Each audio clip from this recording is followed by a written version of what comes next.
Hello and welcome to Green Pass Gaming. I am your host Flap, and what a day today has been, particularly perhaps if you live in the UK, because not only did England win their first opening match in the Euros with football, first time we've ever won our opening match, we also obviously had the E3 Xbox Bethesda showcase, and I hope everyone loved it as much as we did. I thought it was fantastic, but we will certainly come on to that. But without any further ado, let's invite and get the rest of the panel invited into the crew. So without further ado, let's go in order. Let's go to Puxley. How are you, my friend? How's your Sunday been? Evening Flap and evening chat. Yeah, my Sunday's not been too bad at all, thank you. Trying to keep cool from the sun, if I'm perfectly honest. I've got plenty of fans going on around the home. That's good. But yeah, what a show, right? I know we're going to talk about it, so I'll restrain myself for now. But really enjoyed the show. I had myself set up 15 minutes beforehand, watching the timer go down on my TV. And, oh, man, I really enjoyed it. I thought it was really good. No, me too. A couple of surprises in there. Perhaps some things missing that we'll perhaps talk about at the end. But, yeah, okay. Well, let's move on. Scott, SX2, how are you, my friend? How's things? I am very well, thank you very much, Flap. Just like you and Pucks, really enjoyed the show this afternoon. Obviously topped off what's been a pretty nice weekend, well, as you say, for us in the UK. So, yeah, really excited to get stuck into what we've just seen there, because I think there's a hell of a lot to talk about. So, yeah, really excited. Yeah, so the order of today is we're obviously going to replay the E3 presentation, obviously around 90 minutes, and we'll kind of talk over it. But guys, in the chat, we'd love you to get involved. Let us know your thoughts and things. But before we do that, Luke Steele, how's sunny Jersey? How's your weekend been going, my friend? Yeah, very well, thanks. Yeah, it's been pretty roasting here as well.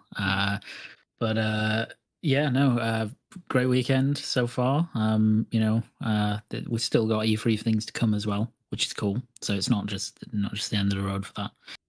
We've got Square, I think, in 10 minutes, 15 minutes as well. So, and then Nintendo are coming up, and then there's other stuff. So, I'm looking forward to revisiting this showcase again.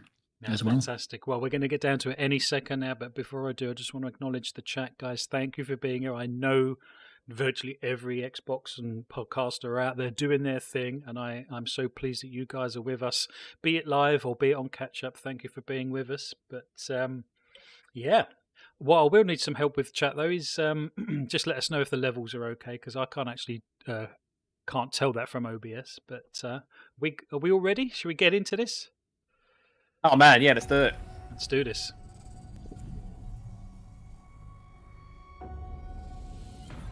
Didn't see Phil, didn't have a shelf, but he did do an Xbox FanFest video beforehand, and he did have a shelf, but I don't think there was anything on it. Not anything of note. Did any of you guys see the FanFest pre-show thing? No, I missed it personally. I didn't see it, so I didn't even realize they were doing it, to be perfectly honest, until I started seeing people talking about it on Twitter. So I actually missed that. I tried to have a bit of a media blackout, sort of in the hour or two leading up to it. I did get myself caught by the Starfield leak, mind. Yeah, but so I didn't catch it actually, but I imagine they were probably fairly careful this time around. I can't imagine they were trying to sneak anything in there. That's how long Xbox has been with us. And like you, this is a moment I always look forward to. I love seeing the new games, crossing my fingers for my favorites to return, hoping for a few surprises. Who said they'd open with Starfield? Was that you, Scott? Around the world come or did you say Halo? And celebrate what games mean I wasn't sure. I don't think you close with Halo, so I thought they'd open with Halo. I didn't think they'd put Halo in the middle of the show, to be perfectly honest. I thought they would open with it and then maybe close with Starfield, but obviously they opened with Starfield, didn't they? So yes, I was surprised to see Halo. But I think it was a fairly, and I'm sure we'll get into it a little bit more. I was going to say subdue. Subdue is not the right word, but obviously it wasn't like a re-reveal of the campaign or anything like that. It was obviously focused on multiplayer, which kind of makes it a little bit more understandable that it was kind of put in the middle of the show at that point, which is actually a bit of a shame because I thought it was a fantastic show. but I guess as it's not something new, we've obviously known what Halo's look like and what to expect for Halo. Kind of makes sense, I guess, where it was there. But interesting that they opened and closed with Bethesda things. Yeah. You know, it wasn't one was Xbox Game Studios, one was Bethesda. Both Bethesda things opened and closed the show, which I guess as it was the Xbox and Bethesda showcase, kind of makes sense. Yeah. No, I was certainly expecting them to open with Halo. So when it was Starfield, it's like, oh wow. Yeah, I think I was kind of glad in the end because, like I say, I got stung by the Starfield leak beforehand. I was like, oh, please don't end on this. Please don't end on. I just didn't want the ending to have been spoiled beforehand. So, but obviously, getting out there. I mean, we'll talk about maybe the actual what they showed of Starfield in a moment. But I think getting out there and just showing Starfield first was probably a good move because I think that's answered two questions. First of all, there's been a hell of a lot of speculation regarding Starfield, particularly in relation to like its release date, and then the second thing is console exclusivity, which they kind of answered out the bat. And I know they've kind of answered it already, but there was still some sort of people that were lingering. There was even a tweet by IGN after it leaked saying that it might still come to PlayStation because they haven't said it's not coming to PlayStation yet, something which I thought was bloody outrageous. So they kind of answered that exclusivity question once again from the outset. So I think it was a good way to open the show. Absolutely. We've come to the beginning of humanity's final journey.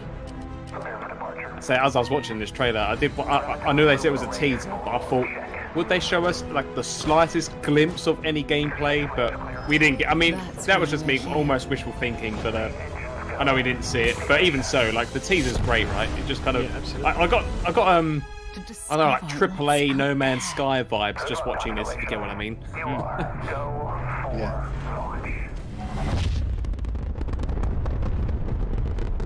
What about you, Luke? Did you think they might open with Halo and close with this, or because we did discuss it, didn't we? I was very much of the opinion. I thought they might open on Halo, but yeah, I thought they'd open with either one. I wasn't sure which one. I think when I thought that that Starfield was coming this year, I think I thought that they probably close with it and have some sort of extended demo. But obviously, it makes sense that because it's not coming to the end of next year, that actually they would open just to say, look, it's still alive. Here's when it's coming. Here's a very brief. What do we make of the release date? Is that a surprise? Or was that kind of half expected? And yes, it's exclusive.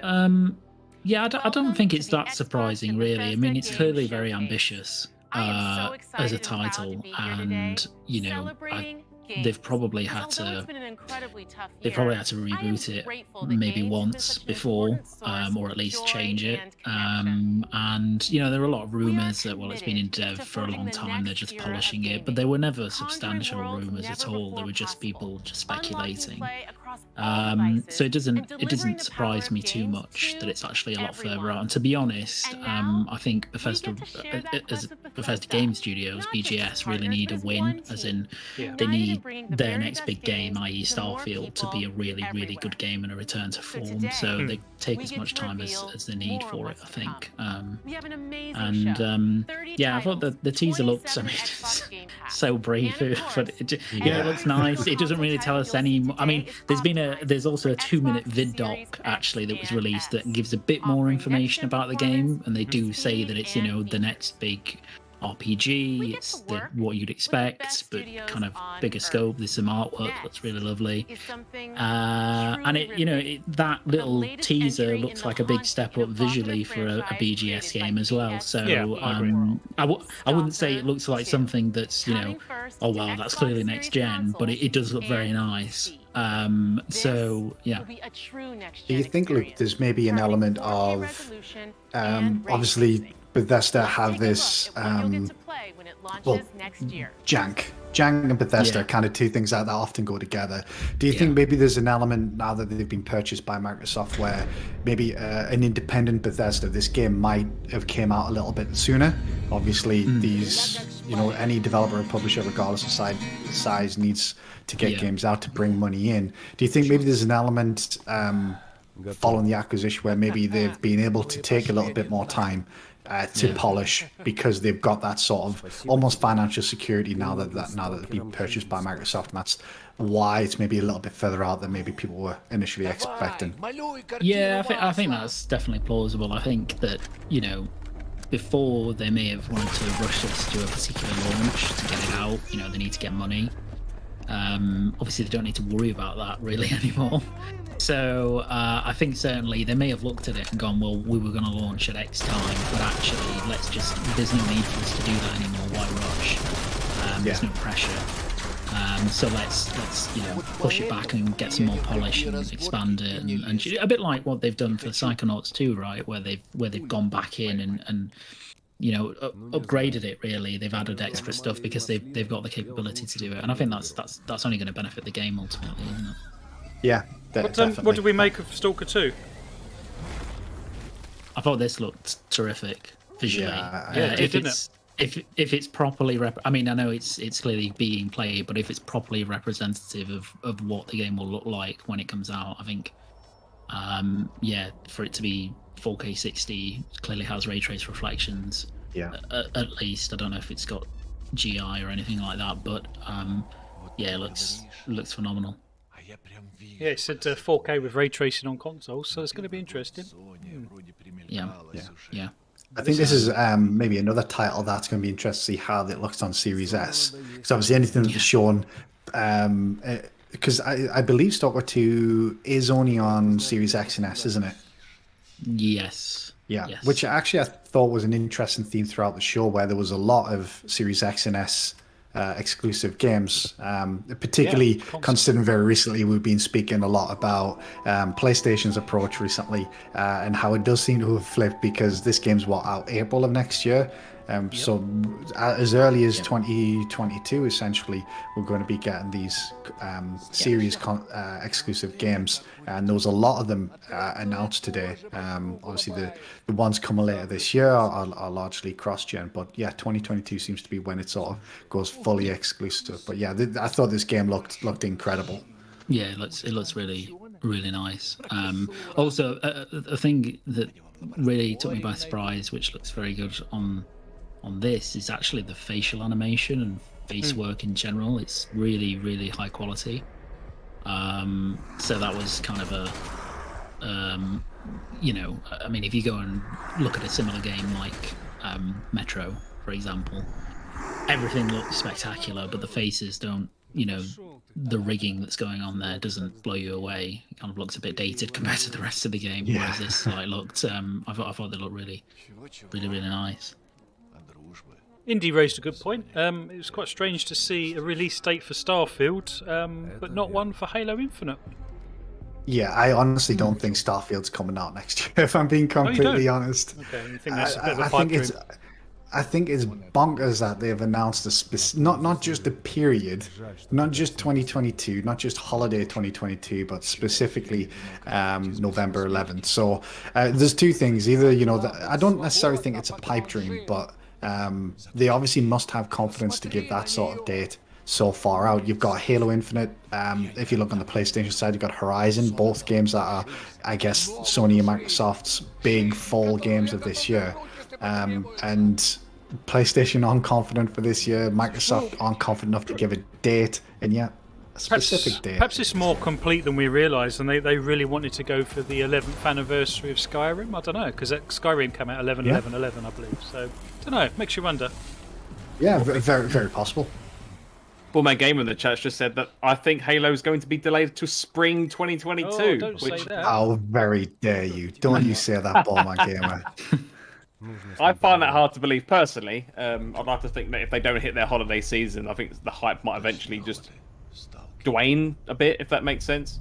Yeah, I don't think they can, but yes, that's an interesting point. But no, I was intrigued to see Stalker 2 when I first saw it at I think it was the showcase last year, wasn't it? I thought it looked fantastic. Again, it's only a CG, but I'm intrigued for that. Yeah, What's and this? the last time they showed off Stalker 2, it was just that weird sort of rendering video, which was a bit disappointing at the time. So this is Back for Blood, Turtle Rock Studios. Yep. Excited for this? Yeah, I am a big Left 4 Dead fan. same. This is Left 4 Dead 3, essentially. Coming to Game Pass, which is a massive get. 4 players, so the GPG crew can represent Absolutely. properly. Yeah. Oh, definitely. So, yeah, no, I'm very much looking forward to this. Yeah, and a pretty good get for Game Pass day one, definitely. Yeah, very good. I think this is a fantastic game to get in Game Pass. You know, it's a new IP. Sort of feels a little bit like Outright. I know it's Left 4 Dead 3 and all, but it is kind of like a new IP. It obviously is a co-op game as well. It feels a little Outridery in that sense, if that makes sense. But the gameplay it continues to look good. I think it's looked fantastic every time they're showing it. And then even better to be in Game Pass. Yeah, definitely.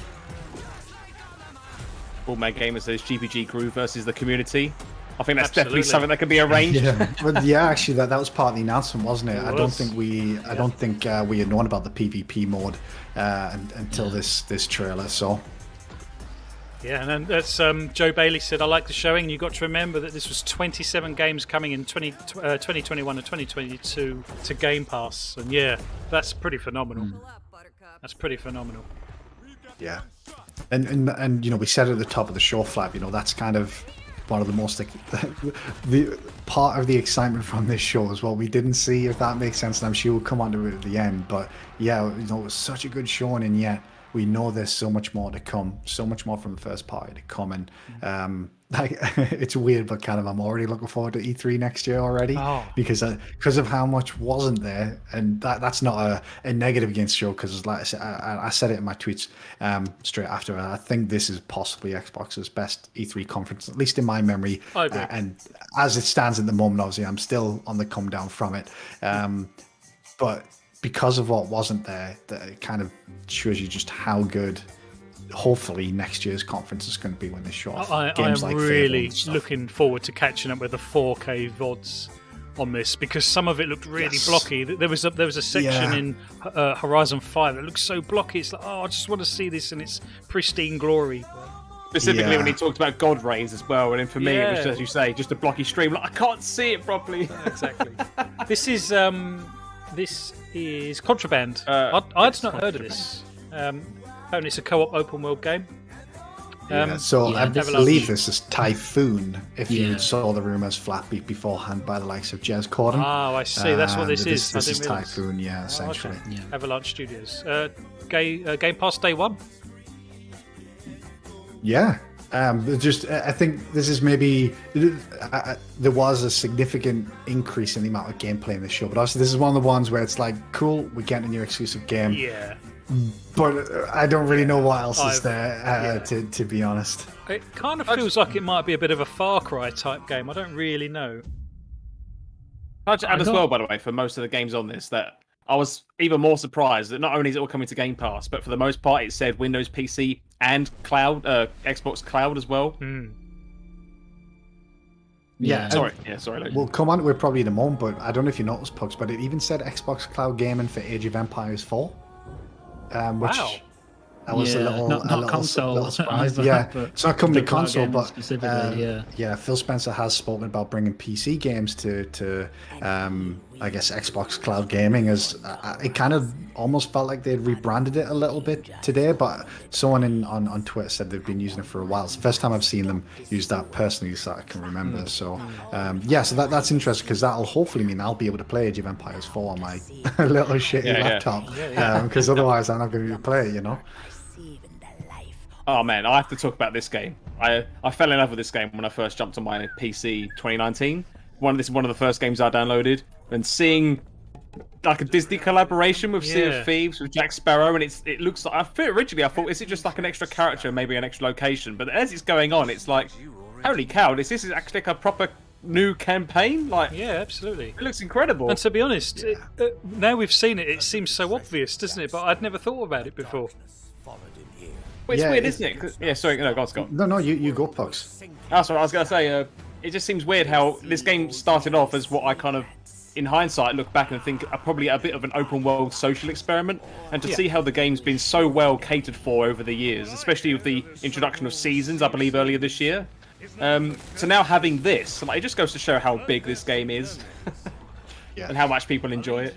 That's basically the point I was going to make, Pucks, which is, I know, Flat, when you say it kind of makes sense, but if you consider what Sea of Thieves was at the beginning, there was no story, there was no lore. It was very much just this open world sandbox. And then as it sort of developed, they've introduced things like Tall Tales, which started to add a bit more of a quote-unquote campaign or some story. And in the events that they release in the game, they're adding more and more Sea of Thieves lore, so to speak. So over time, this kind of just made sense, I guess. It's going to be interesting to see how this feeds in. Is it going to be like its own campaign where you go specifically into it, or is it going to be its own sort of tall tale? But as a massive Jack Sparrow and Pirates of the Caribbean fan, I thought this was fantastic. And someone who's played a lot of Sea of Thieves as well, this was really cool to see. I always thought Sea of Thieves lacked purpose a little bit. I mean, it's a great game and I love how they do and what they do, but it always just lacked purpose to me. The fact that there's no progression but this has really kind of opened my eyes, thinking I'd love to get into this. This looks fantastic.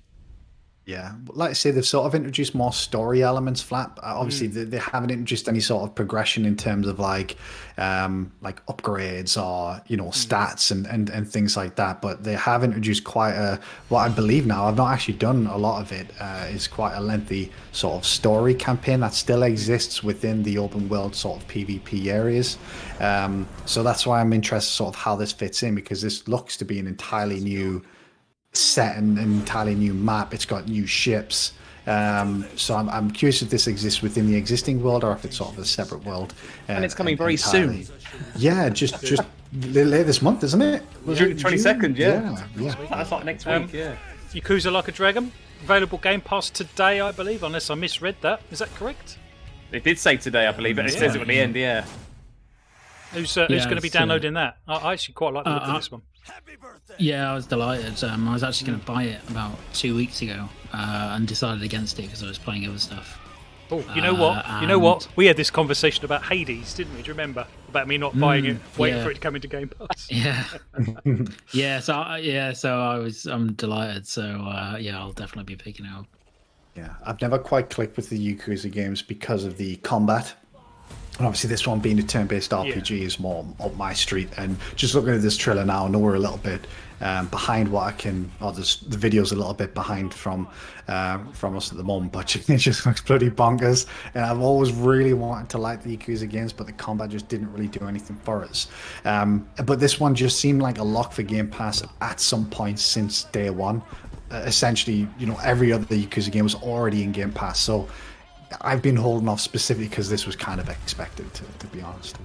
Pyro Matt Diets said Yakuza was already downloading for me, so that's good. He's already got that downloaded. Yeah. I pre-downloaded it yesterday, actually, just in anticipation. Yeah. Battlefield 6. What do we make of the pre-alpha footage? Graphically, I think it looks absolutely fantastic. In everything that you want in a Battlefield game, I would argue. Yeah, I absolutely agree. Luke, I mean, you like your Battlefields. What did you make of this? Some of it looked really, purely graphically, some of it looked really nice. Some of it didn't. I agree. At least didn't impress me as much as I thought it might. Is that the pre-alpha bit, though, do you think? Possibly, although I think probably some of this is because it's running 128 players, so there's only so far you can push fidelity with that amount of stuff happening on screen. So it definitely looks really nice, and obviously it's not it's not the finished product, right? So it will be polished, and I really like the look of it. I want to see a bit more of the destruction. They didn't look to be that much in this, apart from vehicles, etc. So, and if that was the case, I'd be quite disappointed if that's kind of been pared back, I guess, again, because of the amount of players plus this kind of dynamic weather system, which, while it looks, super cool, I really think part of like a pillar of Battlefield is the destruction. Absolutely. It's such a pillar of the game. Absolutely. Yeah, if that's toned back, I'm not a fan of that at all. But we'll see. I mean, I need to see like 60 minutes of uncut gameplay to get that feel, rather than a little snippet cinematic. You know what? There's nothing better in Battlefield than knowing that someone's run into a building and you just blow the shit out of the building and eventually get them. Yeah, exactly. The interesting thing about this, I think, though, from the destruction element is Battlefield typically has been a little bit smaller. I know it's generally been a little bit bigger than, say, Call of Duty, but this does seem to be by far and away the largest game that they've done. And if you look at some of these buildings, these are skyscrapers. These aren't just houses or huts and things like that. I remember sort of seeing it in, was it Bad Company 2 is where it sort of really kicked off, if I remember. But the thing I'm most curious about is, first of all, just how these extreme weather events impact the map. What I suspect, Luke, maybe unfortunately, is that there won't be too much destruction, but we'll see significant changes to the map sort of maybe post whatever weather event takes place. But we should hopefully find out more in July, where they're apparently going to be announcing this new mode, where maybe that new mode is where the destruction is, if it's got like a smaller player count, possibly. I'm not too sure. I feel like the new mode isn't going to be a mode. From everything that they've said, it doesn't sound like it's a mode per se, something in addition to Conquest or whatever. I think it's going to be a level editor. That's what I think. Oh, wow. Okay, that would be interesting. So, yeah, I mean, I'd like to be surprised, but it seems to me like the destruction has been pared back, as you say, because the map's so much bigger and you've got so much bigger structures, Right, we've just skipped the 12 minutes reveal. What did we make of the 12 minutes thing, Pax? We finally got a release date. I know, right? Seeing a release date. I mean, that's fantastic news. I think Indian chat is going to be excited for that one as well. 19th of August. And it's day one Game Pass, as we kind of expected, I guess. But hoped. Really looking forward to this. I know that's been on your radar as well, Scott and Luke. Yeah, I really can't wait. I said to Indy earlier in the week, I was like, look, I want to see it, but I don't need to see anything else in terms of gameplay or story. It needs to be a short trailer with a release date at the end, and that's exactly what we got. And it's not too far away. I was thinking it'll maybe be later in the year, but just a few short months to go. Really excited. Psychonauts 2? I loved this as well. It's good, isn't it? I'm really excited for this. I didn't have an original Xbox back in the day, so I completely missed out on the first one. So I've been playing it, very recently, through Game Pass, the first game. And even though I think it still plays very nice today, in my opinion, if you can forgive the 4x3. But seeing this, again, graphically and just the gameplay and how the game all fits together, especially, as I say, very fresh of playing the first game. Oh, man, I can't wait for this at all. Yeah. And it's coming in August as well. That's even better. Yeah, which, August seems like a long way away, but actually it's just the month after next. Yeah. It's not far away at all. Exactly.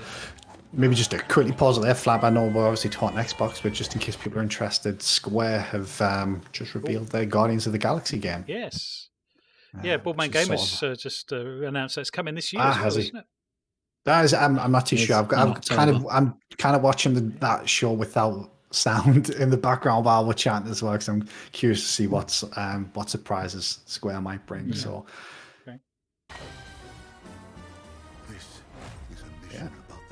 but Psychonauts 2, actually, I didn't say. I'm super excited for that, actually. I thought it looked fantastic. And we spoke about it earlier on, actually, where we talked about how Microsoft acquiring Double Fine has allowed them really to sort of flesh the game out far beyond probably what they were expecting to release it as. And as you say, not too far away. And every bit of gameplay they've shown, because they were featured in Game Informer, I think, recently, has really looked fantastic. So super excited for that. And I think August is sort of summer in particular, sort of a perfect release window for that type of game, away from the fall I guess rush, which there's going to be a hell of a lot of games out this fall. I think it's a perfect release window for it. So we had Pete Hines up next, kind of with the Bethesda side of things. 10 more titles come to Game Pass. Did anyone else also spot that they're bringing out the original Fallout 1 and 2 on PC Game Pass as well? No, I didn't. Yeah. Where did you see that? I missed it. It's when they show the, like that typical image where they say these are coming to Game Pass. I'll see if I I can looked at it pause up. it. Yeah, because they Yeah, flashed yeah, it and up you've- quite quickly, didn't they? Yeah, original Fallout 1 and 2, like back in MS DOS, coming to Game Pass PC. Only PC from what I could see, if I remember got- correctly. But Arx Fatalis, Dishonored, Doom, Evil Within 2, Rage, Wolfenstein 2, Fallout, Fallout 2, Fallout Tactics, and Fallout 3 come into various platforms, as in PC, cloud, and console, I'm guessing. But I'm guessing you guys have caught up with the stream now and can see that. But yeah, it's just got there now for us. yeah, that's pretty cool.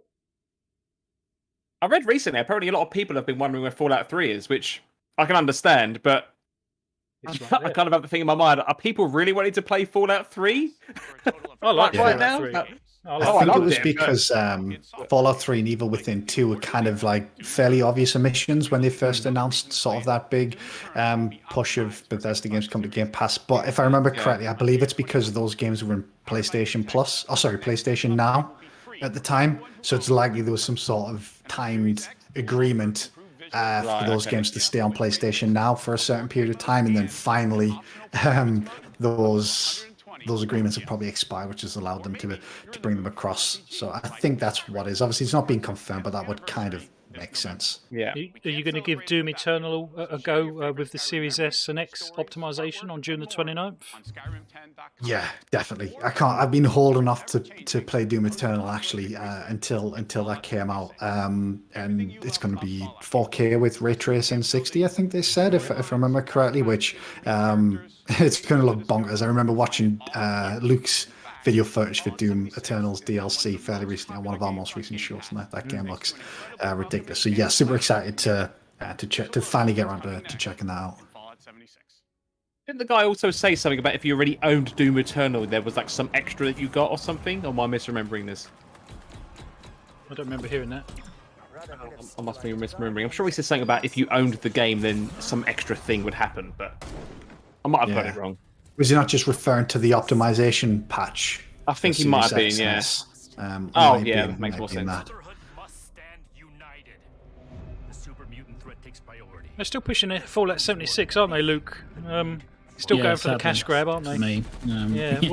When will they Yeah. bury this game, do you think, and just be done with it? I don't think they will. I mean, I think it's been pretty successful after a bad launch, so I think they'll keep supporting it. I mean, ESO had a similar thing, right, where it didn't wasn't Yeah, that, that's true. brilliant on its launch, and then it's gradually gained a lot of momentum over the years. So I think they'll just keep going. And I mean, I presume that it's a lot better to play now than it, a lot better than it was when it came out. But it's still something I will not touch. One, because I don't like Fallout that much anyway, but two, because it's a Fallout live service game, which interests me even less than a single-player Fallout game. So. Yeah, and Pete Hines did say that Fallout 76 was one of the most popular games on He did, didn't Game he? Pass as well. So it's like that adding that to Game Pass is probably giving that sort of a fresh lease of life, which, for that type of game, if you want to keep those people playing and you want to keep people subscribed, then yeah, you kind of need to release new content for it, don't you? So I was about to ask the chat to see if anyone was playing it, but Wakanda's just said 76 is fun now, so that's interesting. yeah, it's still not for me. I'm with Luke. Yeah, it's not one that I'm gonna try out, but it is cool, obviously, to see them continue to support it. I think it might have been easy for a game like that maybe just to be pushed to one side and forgotten about almost and moved on to maybe bigger and better things, but they have stuck with it and supported it, which is, I guess, the best you can hope for when a game goes through such a horrendous launch as that game seemed to do. Yeah, you're right. Yeah, because if you just roll over and play dead, then you kind of concede, don't you? But no, they've pushed it through. No Man's Sky is probably the best example I have for a game that had a real rough launch and is something fantastically amazing now.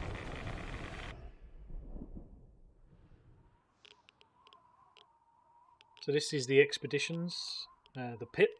I'm guessing there's some DLC for it.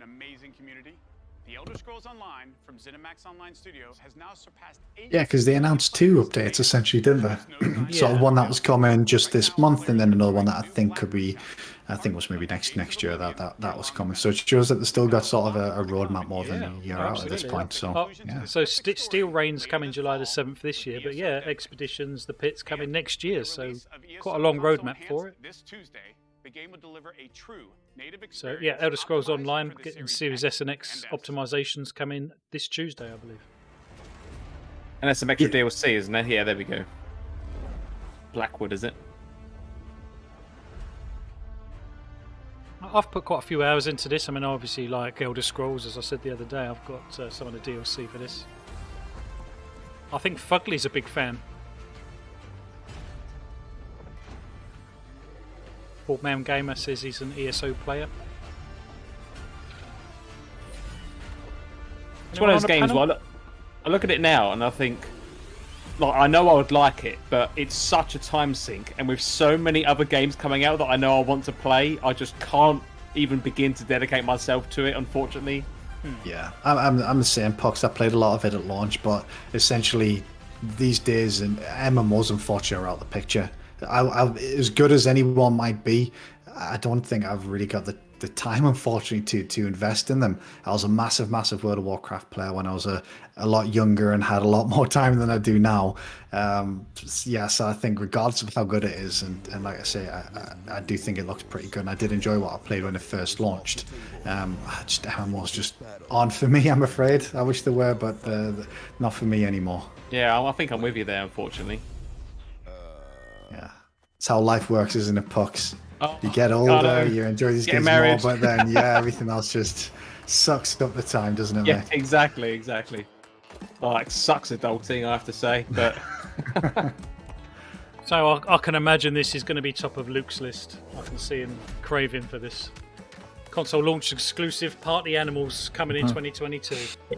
This is the big one. This is the big one. This is what you've been To waiting be fair, for. this looks like Gang Beasts, which is incredibly fun. So I think it's Game Pass as well, right? So Game Pass Day 1. yeah, why not? I'm sure it'll be a fun game to have. Yeah. Have you guys played Humans Fall Flat? Yes. The characters, sort of the way they wobbled about a bit, kind of reminded me a little bit of that. I'm assuming this is sort of like some sort of like party co-op game. I couldn't quite get a sense of like how it works or whatever, but I think it's all for this all, is maybe isn't it? yeah. I think it's just kind of like the lull maybe in the show when it got this bit maybe for me. I think as Luke said, it's basically Gang Beasts, isn't it? Yeah, exactly. Which can be quite rude sometimes. Oh, can it? I've not played much of it, to be fair. Some of the things that you can do accidentally, yeah. But Oh, here we go, Luke. This is one for you. So I've been holding off buying this game, waiting for it to come to Game Pass, and here it is. Yes, at last, people will get to experience this, and it's an incredible game. It really is. It always annoyed me when people would say, "Oh, my game of the year is, my indie game of the year is something like Ori," which is amazing. Don't get me wrong, but it was usually because they hadn't played Hades because they didn't have it available on a console or platform that they played.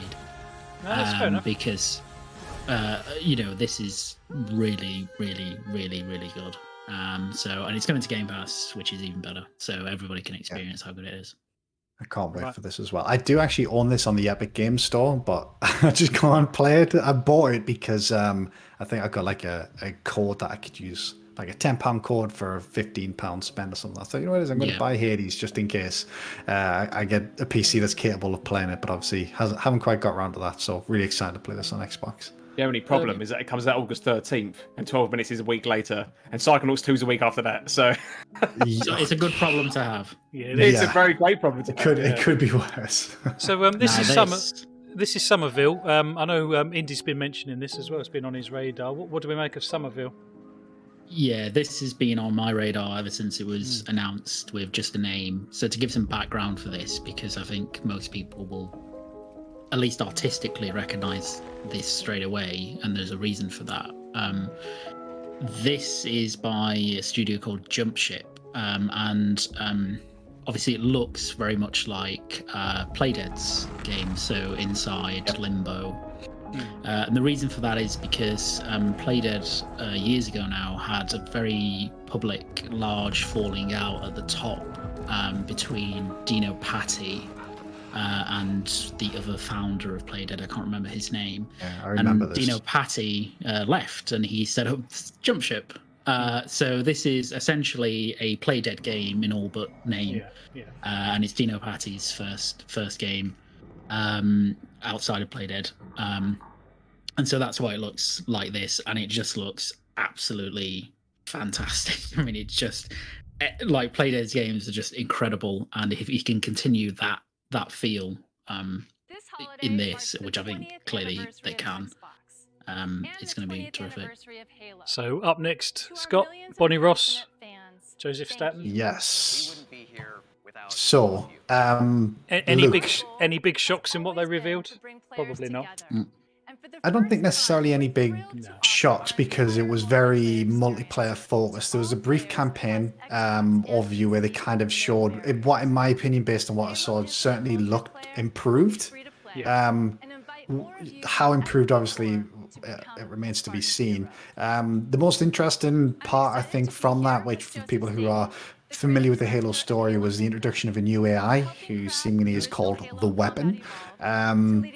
And for the first time, I think, the Chief has another AI in his helmet, which might not sound like much, but if you're big into Halo, at least I can't recall him having anybody else. That's pretty big deal, because obviously part of Halo is Cortana and Master Chief's relationship. So that was a big I think story beat there that might have snuck under the radar for some, but obviously the focus was the multiplayer. So Luke, what were your thoughts on the multiplayer, mate? On the multiplayer, it looked great. You know, it's kind of hard to watch it and be blown away by a multiplayer reveal, because I mean it's all about getting it in your hands, as you know. So, but it looked like a natural evolution of 5, and obviously bringing over or introducing some of the new stuff like the grapple hook, and you know, to give you that extra mobility, which looks fantastic. He also grabbed a weapon off the floor, I think, with it as well, didn't he? Yeah. So there's all that kind of stuff in it, and I think that's awesome. So I'm really looking forward to playing it. I think that the big litmus test for Infinite multiplayer wise will be how good are the maps.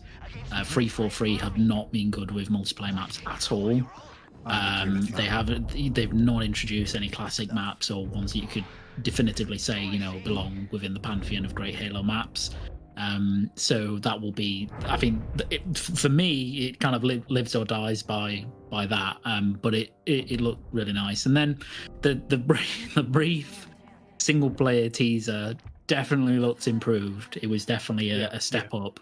Obviously, it wasn't, you know, overwhelmingly improved compared to it was originally, but there's only so much they can do in a year. There's only so much they can do with an existing engine, so it was never going to be, you know, just this crazy, you know, it looks like a different game reveal, but it did look really nice. So I think it was a good showing for them. I just would have liked, I would have much preferred had they just done another gameplay segment of the single player as well, but that's it. Yeah, I agree with that, mate. Did you think the fact they've left it as this holiday as the launch sort of window, just to give themselves a bit of scope in case it does still need more work done to it? Yeah, I think so. I think they realise they've got to get it right. So, you know, they I think they're fully committed to this year, and I don't think it will be pushed. But I think it means that if they want to push that to December or something like that, they've got that wiggle room to do it. And if development takes a really positive course over the next few months and they think, well, we can actually bring that forward, they've got that room as well. So it makes sense. Yeah. And then just on Halo, there was they have announced a multiplayer overview video, which is going to be streaming tomorrow for those that are interested. So look, I don't know if you saw that.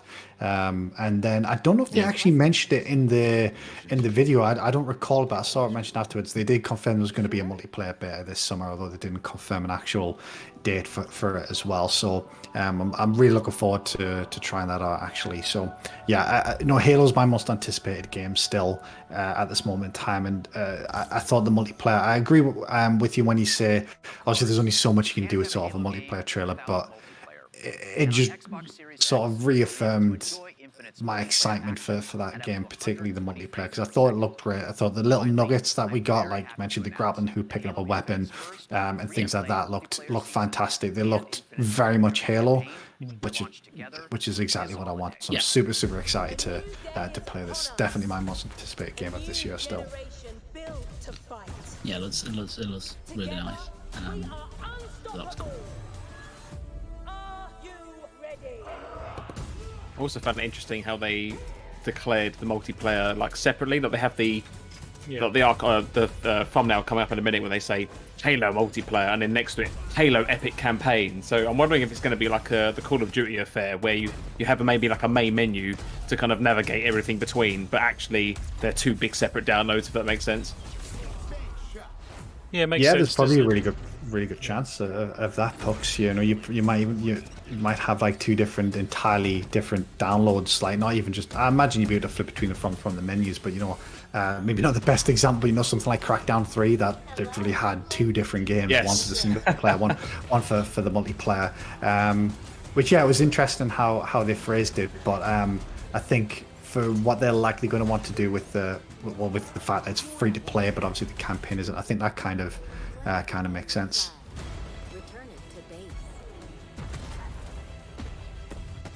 Yeah, I'm just rewatching this footage here, man. Honestly, it looks so damn good. If you like Halo, this looks so good. Just some of the things that they show, the battle rifle, just little things like the battle rifle's sort of ADS just looks slightly different. You just grappled the gun from what I saw there, and then blasted the Warthog. Oh, and then he grapples the bloody Hornet, and then jumps in the. Honestly, I really cannot wait for this game. There's so many just little bits in there that made me so excited to play the multiplayer of Halo. Well, and this was really just a really brief introduction. I'd love the Xbox podcast community to get together again to do a tournament but with Halo Infinite multiplayer. Yeah, that would be pretty awesome. Definitely. I did watch this and see some of those grenade throws and think, yeah, that's ridiculous. But why could I pull that in the tournament?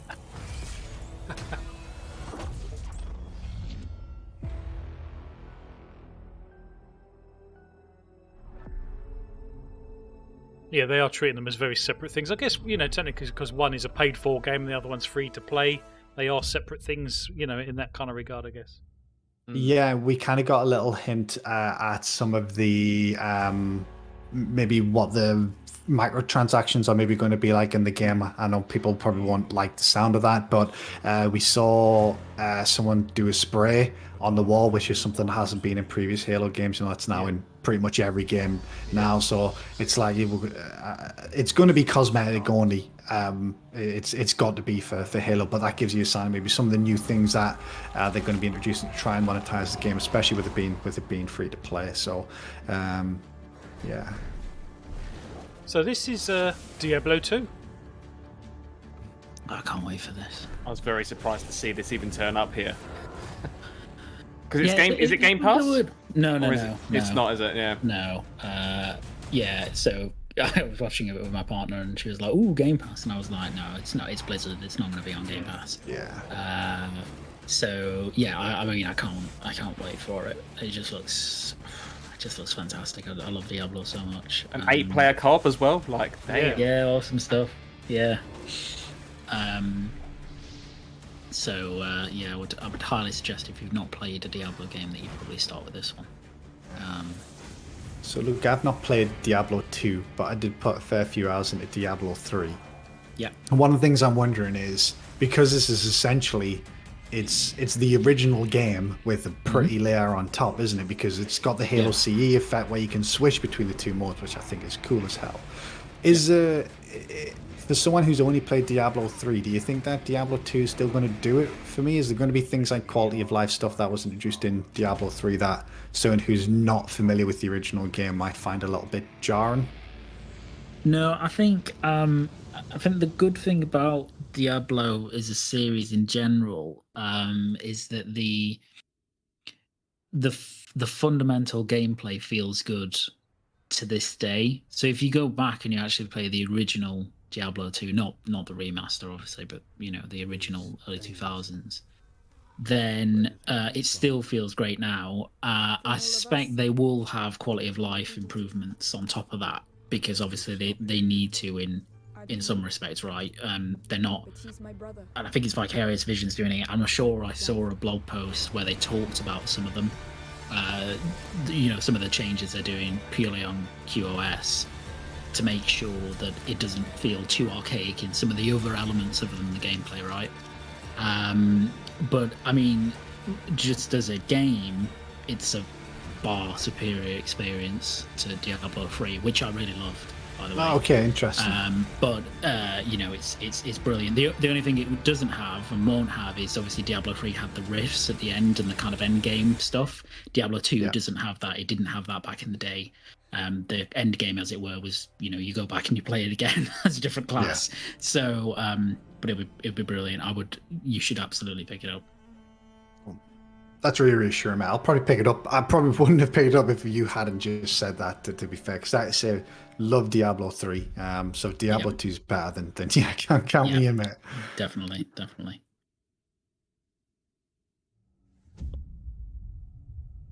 Plague's Tale looks really cool. I was really impressed to see this here as well. Yeah. I didn't see that coming.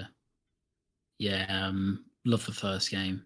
A Game Pass as well, which is a massive. It's not like a huge IP, but if you love the first game, I think that's a massive pickup for Game Pass.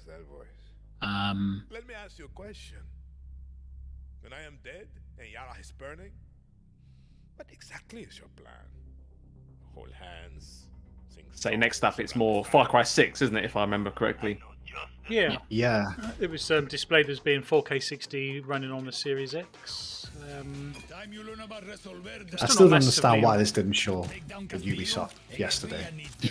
Considering how bad that show was, they didn't show the big fall game. It doesn't make any sense. I don't understand their strategy at all, actually, with how they've shown this off, because they showed off the gameplay trailer, the first gameplay stuff that we'd see, like a couple of weeks prior to their Ubisoft Forward, and I can't help but feel that if they just saved it for the Forward, it would have been a better show, right? If he'd just gone, okay, here's a proper reveal of Far Cry 6. So I don't really know why they did that. I found it really strange, and then the show was just dreadful, just absolutely dreadful. Apart from probably the last 10 minutes. And then here, there's another gameplay demo, like a bit more an extended one, and it looks nice. And I really liked Far Cry. As I think I've said, right, it's one Ubisoft game or franchise that I still really enjoy. So I'll absolutely pick it up. But it's just bizarre. I just don't get what they're just Ubisoft, man. They just annoy me.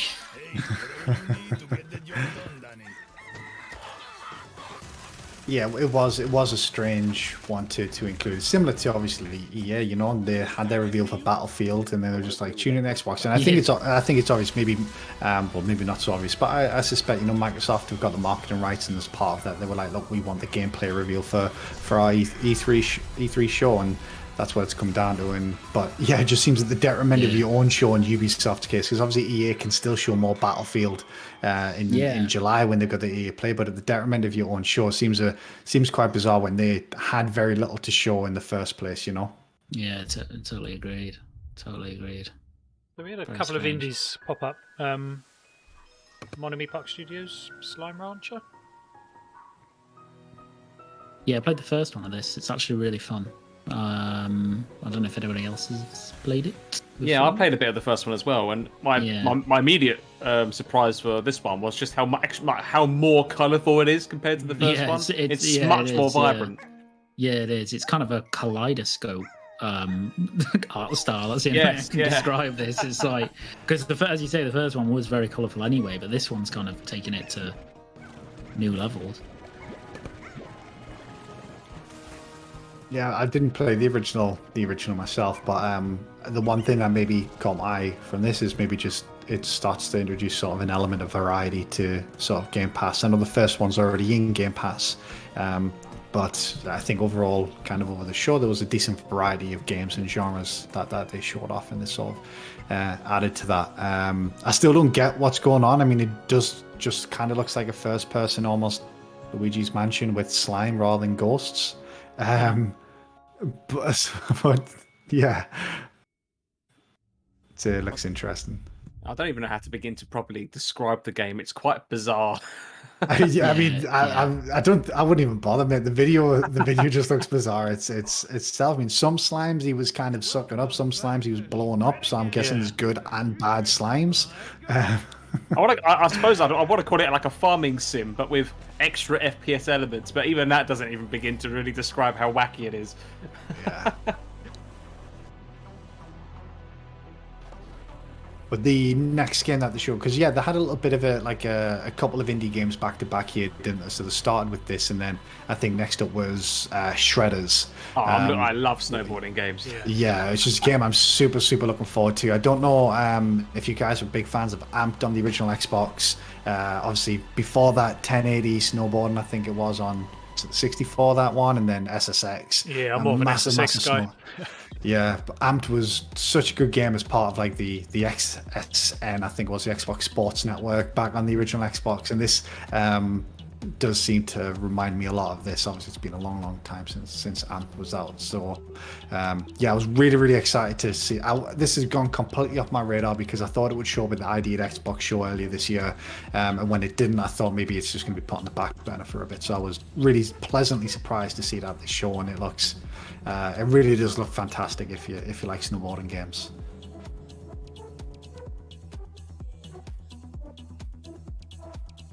I like how they even show like the different players like snowboarding with each other. Like it looks like it's going to be like a bigger like community-based game as well. I'd like to believe where you can just snowboard with friends effectively, just going downhill, not necessarily racing, or maybe different modes, right? Who can get the most points with tricks and that kind of stuff.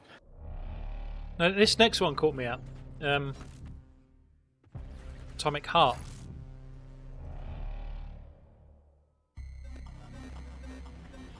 So I think we're a bit behind watching the YouTube stream to catch up. But this one was came out of the park, right? This hasn't been announced before. I don't remember it being announced before, right? Or was it? Yeah, it's been around for a long time. This in dev, but I feel like they may have shown this before at another conference, or maybe ages ago. I can't remember when. The name rang a bell. The gameplay and sort of the video that they showed of it didn't sort of mean an awful lot to us, to be honest. Yeah, I'm not too sure what game. This isn't still Atomic Heart, is it? Is this still Atomic Heart that's on at the moment? Yeah. Yeah, because so this is the one where the soundtrack just didn't match what my eyes were seeing. I don't know if you guys felt the same way. A little soundtrack, bit. It's got like Europop, isn't it? Like a Eurovision kind of song. It didn't quite match. I was expecting a completely different game with the soundtrack. To be honest.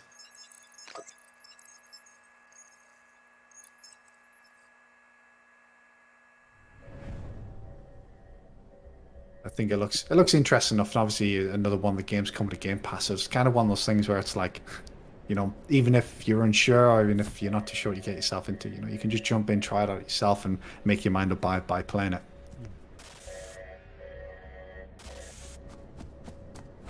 Oh, so this is replaced now, isn't it? Yeah. This is coming in 2022, Game Pass Day 1. Yeah, I know Indy in the chat will be well up for this one. Yeah, I'm also very excited for this, but I really did think it was the last night. I thought it was a re-reveal. Yeah, I can see what you mean by the outside. You know what it is? When it came on, I was like, this looks familiar in some ways, but I couldn't quite put my finger on it. But yeah, you're right when you say that. Yeah, so yeah, I was kind of sure that this was the re-reveal of that, and then we were going to go into a big cyberpunk city and from the beginning of the trailer and stuff. It looks fantastic. I mean, it looks brilliant. But it's so like the last night. It's just so evocative of that game. which isn't a bad thing because it's stunning. So it's a pretty stunning looking game, isn't it? Wow. Yeah, definitely, and another Game Pass game, and just as a point, and I think probably the panel and Indy will agree, this was probably the best indie showcase that there's been all E3 this conference. There was so many fantastic looking indie games, and pretty much all of them, if not all of them, shown here are on Game Pass, which is just bonkers. You know, it's totally bonkers. What I really liked about it, actually, Luke, as well, just on that point, is that it wasn't an ID at Xbox sizzle reel. You know, they didn't separate this section to show out, like, this is ID at Xbox, these indie games. They didn't. Each game had its own place. In the same way, you know, these games were showcased in the same way Halo. Well, I guess maybe not Halo because they had Bonnie Ross and people come out, but pretty much every other game that didn't have someone come out on stage, this was featured in the same way. It wasn't, you know, it wasn't like a sizzle reel of 10 games where you saw a quick glimpse. These were nice big sections of it, which I completely agree. They didn't rush through them, did they? And it didn't have that kind of lull like some showcases do. They kept the pace up all the way through. They did really well. Yeah. If I can just pause everyone there as well, just a little bit of news, which is a bit of a surprise from the Square Enix conference. They've just announced the Final Fantasy Origins game coming 2022, and the big news from that is it's actually coming to Xbox. Surprise! Wow! It's not exclusive to PlayStation, so wasn't expecting that. I thought it was going to be exclusive. So I thought that was. Although at that point, Sony would just be holding Square Enix titles, I suppose. Yeah, the one that might as well be already. Honestly, that is genuinely a big surprise that is coming to Xbox. I think all the rumors leading up was it was PlayStation exclusive. Yeah, quite surprised, but awesome. You know, it's a Final Fantasy Souls game. I mean, that sounds great to me. Yeah, sorry to interrupt you there. Just that was kind of their thing that they ended on. I think was kind of the last big thing of that show. Okay, that's done, is it? Yeah, that's just sort of wrapped up there. I'll just say, with regards to Grounded, I really liked that they showed the arachnophobia slider. Yeah. Yeah. I thought that was really funny. How you guys played this game out of interest? Only about half an hour's worth, if I'm honest. No, sorry, a bit. Grounded. Oh, Grounded, yeah, we played Grounded, didn't we, Pucks? We played it for a bit. Yeah, not too long.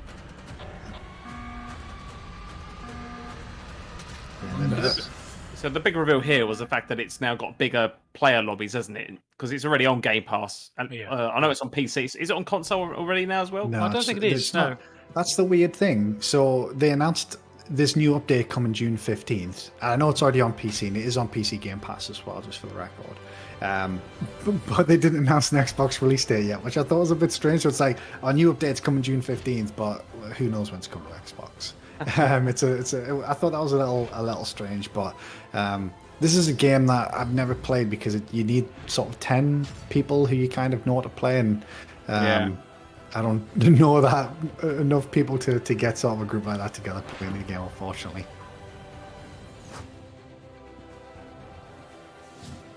Now this game, Scott, I know you probably like this as well. Very much Octopath Traveler vibes of this. Yeah, it was kind of like if Octopath Traveler was kind of like a 90s look, this is kind of like a 2000s look. If that kind of makes sense. It was kind of like Octopath Traveler, just, you know, next gen, if that kind of makes sense. Yeah, it's like if Octopath Traveler was 8-bit, this is 16-bit, isn't it? And I really like the look of it, actually. Interesting that they didn't show up just one, but two games on this. One coming 2022 and one coming 2023, I think, which was interesting to see a game announced, you know, with a specific 2023 release date. I don't know what you thought about the actual sort of combat here, Puck. So I'm watching that. Obviously, we're a little bit behind, but the bits that they showed where it was kind of like the animation was behind the character, but the camera was constantly moving, but it was showing hit points coming off. I didn't know if that was how the combat would actually be. I mean, it looked cool, but it will be an interesting take on that type of combat. Yeah, I got the impression it's still just the standard turn-based combat, but just with this extra 3D flair to it. Yeah, be interesting. But I really like trying this out. Yeah, and again, both games coming to Game Pass. And interestingly, that the game coming 2023 is coming to Xbox One as well, which is interesting. We're still going to get Xbox One games out all the way in 2023, aren't we? So It was good to see some Ascent as well. I really enjoyed seeing this. Yeah, absolutely. Yeah, this is I preloaded this today. Actually, I noticed it Yeah. almost on the Xbox app. It was available. Oh, to it's on there, preload, is it? So, Oh, that's interesting. Yeah, so you can get it now. So July July 29th? 29th is it? Yeah, Yeah. Super excited. Super excited for this actually. I'm super excited for this. The only thing I would say between this and 12 minutes, they're starting to give me Oddworld Soulstorm feelings where I'm kind of sick of seeing them on a show. Yeah, I'm just I know what you mean. Look, I kind of think obviously 12 minutes. We needed something to, I guess, if they were going to show off the release date.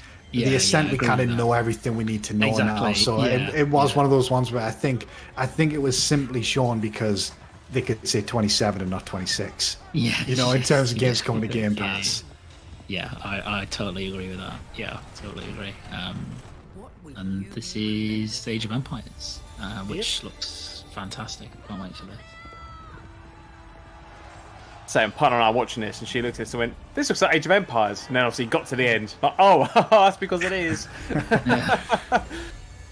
Yeah, did they announce a release date for this out of interest? October the 8th. Yeah. Is that new? Because I don't think, because when they had that big Age of Empires stream earlier in the year, I don't think they announced the release date then, did they? So I think that was new. And if you keep an eye out for the end of the trailer as well, as I mentioned before, the interesting thing about this is it is listed as being available on Xbox Cloud streaming as well, which, if I recall, will be the first PC only game available on Xbox Cloud streaming. Okay, that's interesting. Unless I miss sort of read or whatever, so keep your eyes peeled for that. But if it is, that's interesting, and I guess is maybe their way around actually releasing the game on Xbox, you know, because they've spoke about the controls, so you'll be able to play it. You don't need an Xbox to play it. Doesn't need to come to Xbox because you can play it on anything else. So yeah, you can see the Xbox Cloud gaming. So what did we make of the parody of the next one?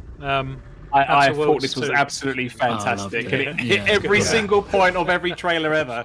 Yeah. I agree. If you're not going to if you're going to do a CG trailer, the problem is no one can do this again now. No one can do this piss take CG trailer thing now. I don't think. I am thinking of Outer Worlds 2 that's coming up next, isn't it? Yeah. But I think if you're going to do it like that, making fun of the fact is kind of a good way to do it.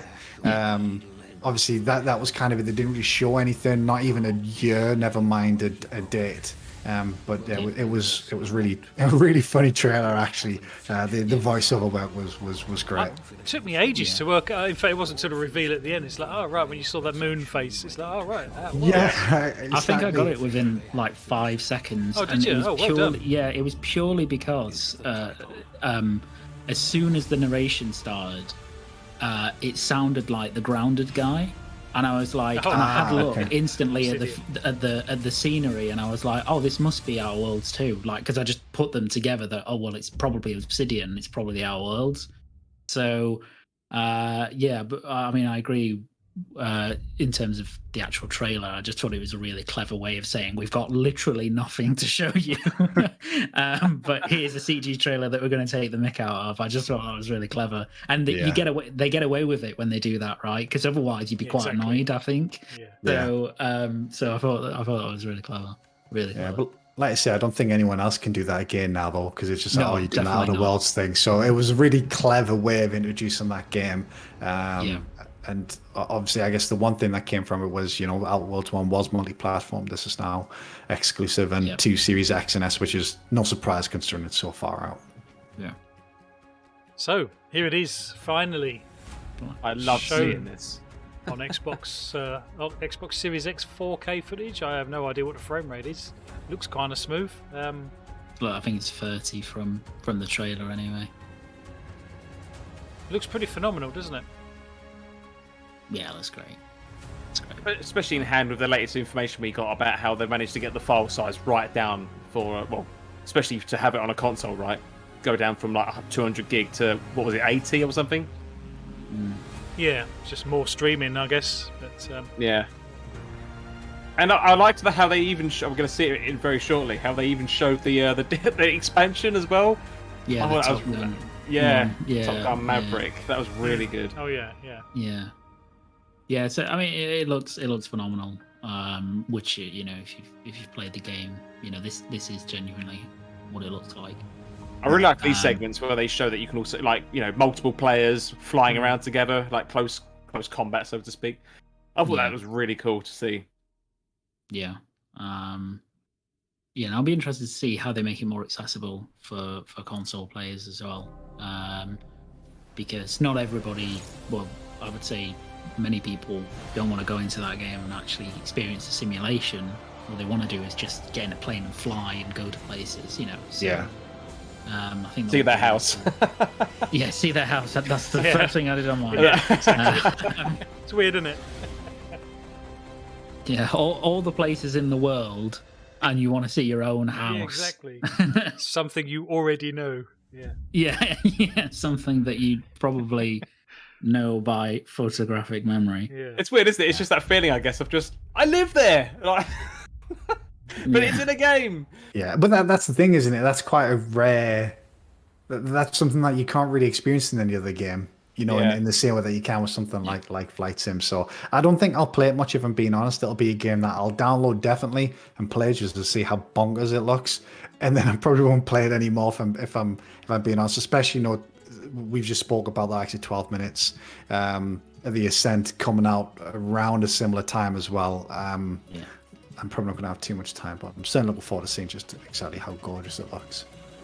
So this for me was a kind of a Hellblade 2 moment. It was like, holy crap. This game looks phenomenal. Yeah, it's definitely one of the best looking games I think that's been shown for the night. I don't know where I would rank it, but it's definitely has that wow factor, doesn't it? In terms of and it's cross-gen as well. This is coming to Xbox One, which makes this all the more impressive, I think. Yeah.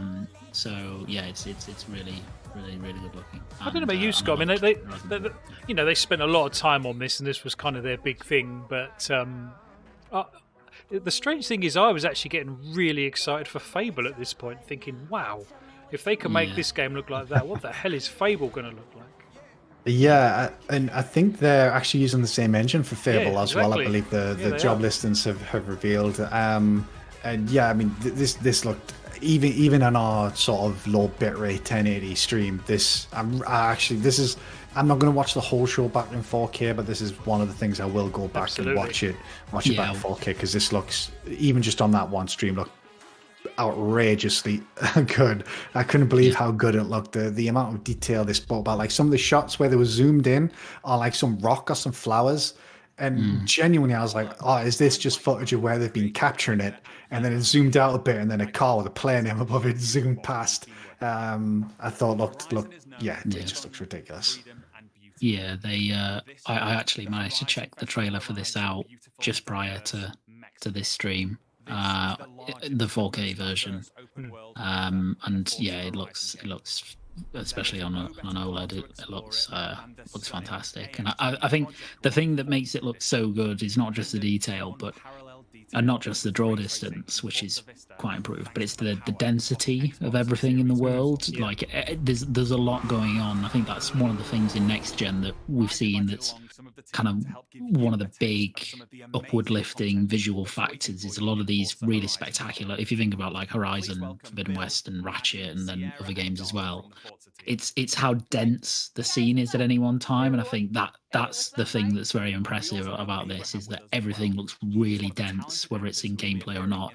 The only bit that I found was really weird, which is when he's talking about this here, they talked about ray tracing, but they talked about ray tracing in the Forza Vista mode.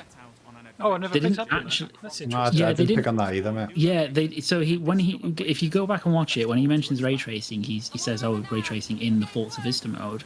So it doesn't sound like, and certainly if you look at the footage, the gameplay footage that they show here, you look at the reflections, they're definitely not ray traced; they're screen spaced.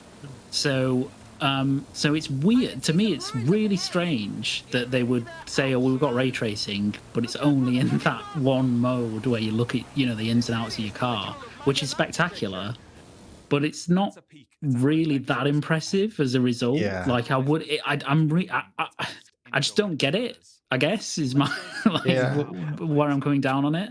I wonder if it's just an engine limitation. Look, obviously this is based on the sort of I guess the now older Forza Tech engine, because we know Motorsport's going to be developed on, I believe, a new Forza Tech engine. So is it just a case of it's, might not be capable? I mean, especially when you consider this game is going to be running 4K 60.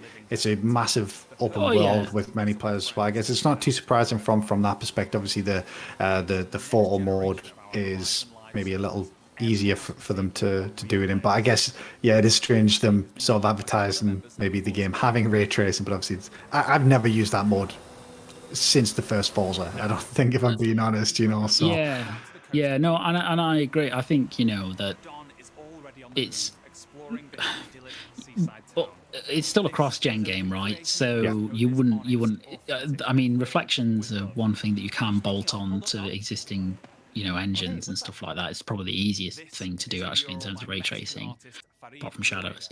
But I think maybe they introduced it later in the cycle and they've just not got enough time to be able to blend it into the full game. And it is running 4K 60, so obviously that's really demanding if you put RT on top of that. So I'm not really sure. I mean, I'd expect. So, we know that the engine's capable of it because Motorsport's using it, right? So that was a big pillar of what they talked about. So maybe Horizon 6 will actually get it in the game, but it doesn't even matter so much because it looks so good anyway that it's really irrelevant if it has ray tracing at this point because it just looks fantastic. One of the points that I found really interesting in terms of the technical details is when he said that, like this rock scene that I'm seeing in front of me now, I know I'm watching a bit of a delayed clip, but when he mentions that obviously they use photogrammetry assets, so they've actually shot on site and scanned all these different kind of global assets, but then he also mentions that they actually captured it in 12K, and also with that managed to capture all the different kind of like associative environmental data with it. So we're basically, I interpreted that as they've been able to generate all like things like the normal maps in terms of from the game perspective.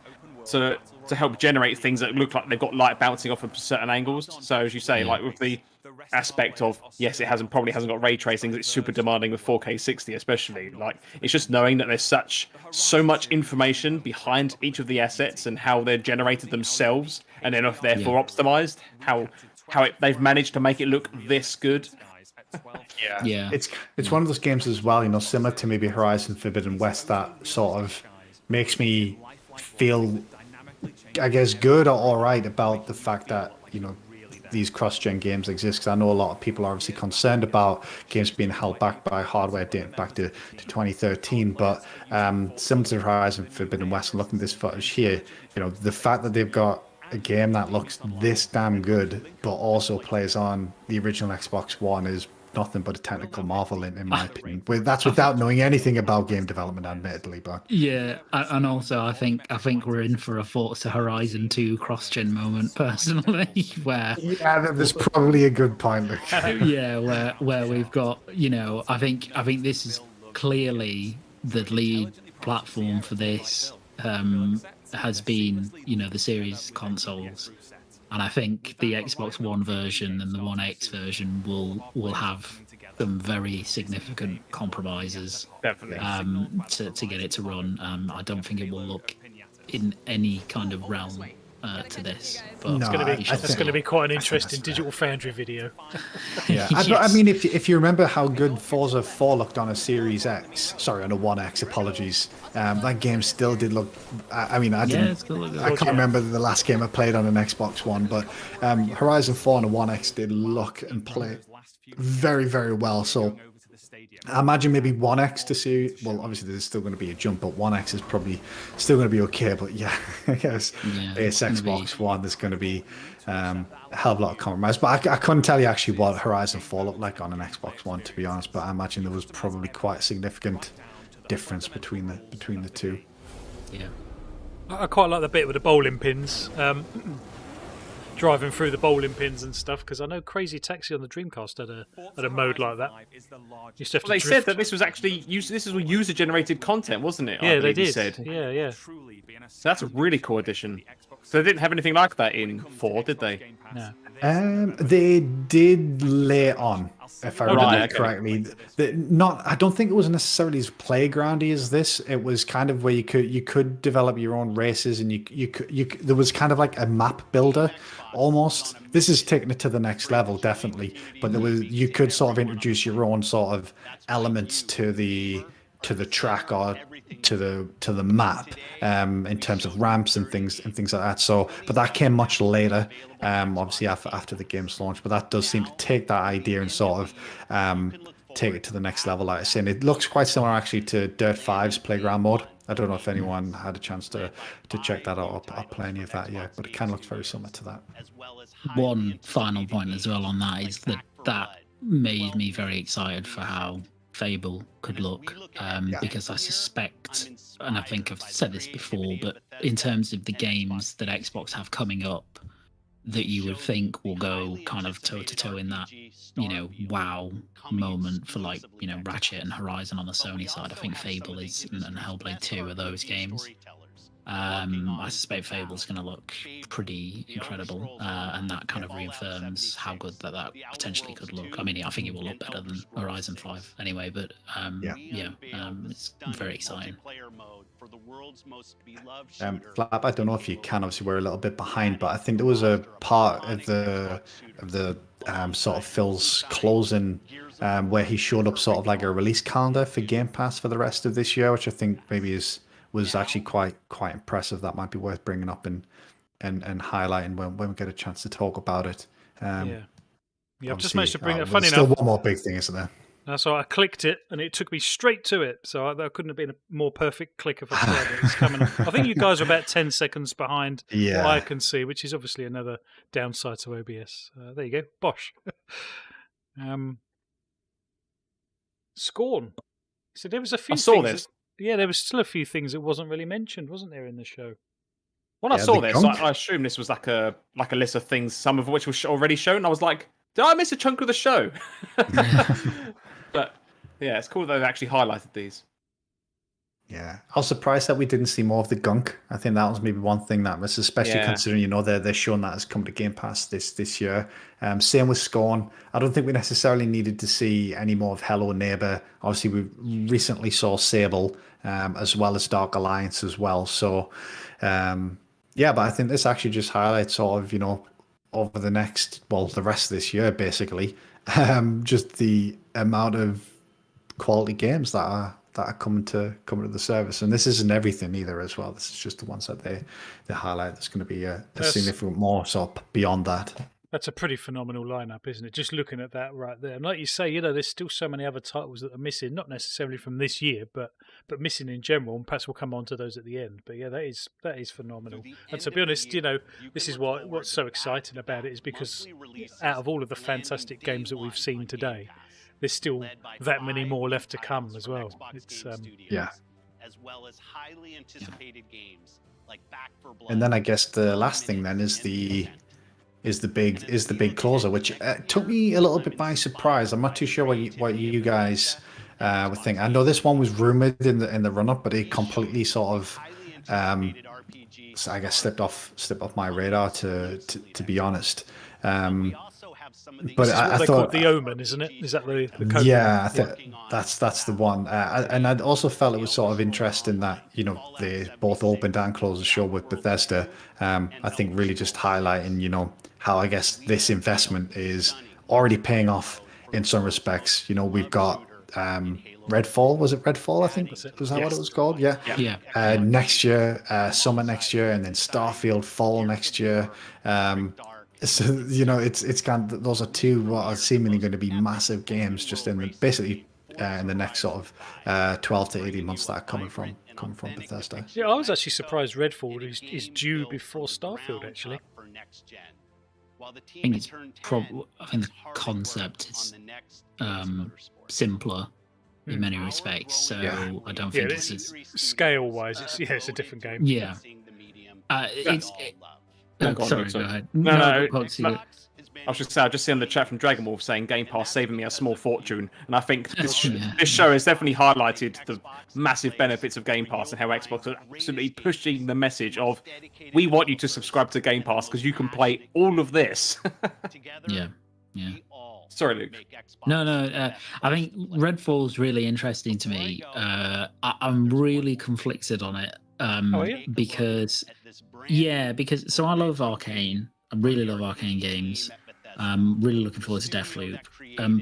And enjoyed Prey, enjoyed Dishonored.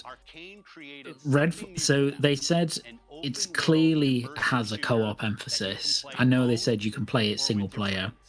But the trailer material is clearly angling this as a co-op game. Yeah. I'm not a massive multiplayer fan, and I don't know how an immersive sim, which it still seems to be, plays within a multiplayer setting. Like I don't know, because we haven't seen gameplay, right? So it's really hard to envisage that to some extent. So for me, Arcane doing a multiplayer game, because I'll call it a multiplayer game because I think that's the focus, even though it's co-op, right, is a bit weird, and I don't necessarily like that concept. I really like what the game is in terms of, this kind of trippy vampire game. I think that's awesome. But I had the thought that I suspect, and they said that this was in dev, it's clearly been dev long before they were acquired by Microsoft. But I suspect that Arcane were given a little bit of a push by Bethesda to make something that was more engaging in terms of multiple players, because immersive sims they're not huge performers, right? They don't, Arcane games especially don't sell extremely well. And so I think this was their answer to, okay, not a service game, because it's definitely not a service game, but, let's try and get more engagement in our games. And, obviously they'll let them continue the project and it will be what it is. But I do wonder if after this, now that, Arcane aren't under financial scrutiny for how their games sell, whether they will go back to releasing, your standard, not standard because they're spectacular, but your immersive sims, like single player driven, Dishonored type games. And Deathloop is essentially that. It's got a small multiplayer element, but not as big. So I think it's a really interesting thing to see where they'll go after this. I mean, I guess part of it depends on how successful this game is in Game Pass as well. But yeah, that's why I'm conflicted on it, because I think the concept looks super cool, but I just don't want Arcane to make multiplayer games. Like, they're the last bastion of immersive sims that we have. I don't want them to put multiplayer in that. I don't know what anybody else thinks on it, but maybe that's just me being weird, but I don't know. Yeah, like you say, I think we need to see gameplay footage before we can actually make a sort of a final decision on that part of it, but I kind of agree. I have to say, I did love this cinematic though. But then who doesn't like a good cinematic, as the Outer Worlds 2 kind of told us. But yeah. I definitely got but as you were saying, Luke, I mean, I agree with all that as well. But I kind of got a mixture of, as you say, like Dishonored type gameplay perhaps, but with Left 4 Dead multiplayer type mechanics, if that makes sense. Yeah, that's the kind of thing I'm feeling. I don't want that, folks. What do you want from it? Like, assuming that what you said is true, like what are you looking for? All I really wanted for this is, you see everything that's happening on screen at the moment is you just take 3 of those people out and it's just one, right? That's all I want. I want an immersive sim that looks exactly like this, but it's a single player game, because I just don't like it's. The thing is, like, we've got enough co-op style, 4-player, 3-player experiences out there. There's tons of them. There's, Back 4 Blood is coming this year, right? And there's lots of stuff like that. So I just don't like that Arcane are doing it. I guess that's my thing. It would be like, if I don't know, Naughty Dog tomorrow said, our next game is it's a big budget AAA game, but it's actually 3-player co-op. Like, I would fundamentally really hate that, because there's room for these studios to make, what they're really good at. And they might, as Flap very rightly said, right, I have to see gameplay, because it might be that the single player element of this is completely viable, and you could play it as if it was a Dishonored game, and it plays exactly the same, and you would never even know that it has multiplayer, right? But if it's geared towards that, it does change an element of the game design of how that works. So, because they have to introduce scenarios that are set up for multiplayer or that work with multiplayer, and that changes kind of the immersive sim element. So let's see. I'll stop rambling. It's an interesting take, to be honest. And the more you say about it, the more I kind of agree, actually. Yeah. How about yourself, Scott? Do you share a lot of those sentiments, or are you on the other side of the coin? I'm not gonna lie, guys. I didn't hear an awful lot of what Luke said. My apologies, Luke. I've just, if the audio's a little different, I've moved downstairs actually because the missus has just gone to bed and I wanted to keep it a little quieter. So apologies, Luke. I think I kind of got the gist, and maybe my perspective is someone who does really like co-op shooters and maybe doesn't have the same, affiliation with Arcane Austin's games, then maybe I don't have sort of the same feelings towards the game. Obviously, we won't know ultimately until we get hands on the game. I did really like the cinematic trailer, but that's all it was. And I think that's maybe the one negative to the show. I think is the two things that they chose to open and show. And close the show with. We didn't see any gameplay for either of those things. And considering this game's essentially 12 months out at this point, I thought it would have been great if we'd seen just a little snippet of gameplay for what it is to give us a better feeling of what to expect next year. Starfield's obviously 18 months out still, so that's not much of a surprise. But I enjoyed the cinematic trailer for what it was. I think the setting looks great.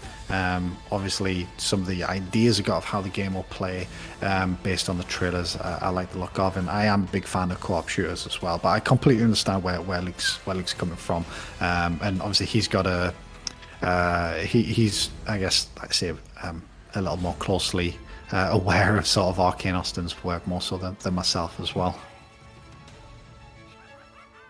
I'll just also point out that I thought it was like, I don't want to call it a dig, but I thought it was interesting how it's almost as if they foresaw that people would be like, but is Redfall going to be an exclusive? And then underneath at that screenshot at the end, the massive banner in the brightest colour possible, like Xbox exclusive. The logo. Yeah, it's almost like if you didn't get it from the Starfield announcement.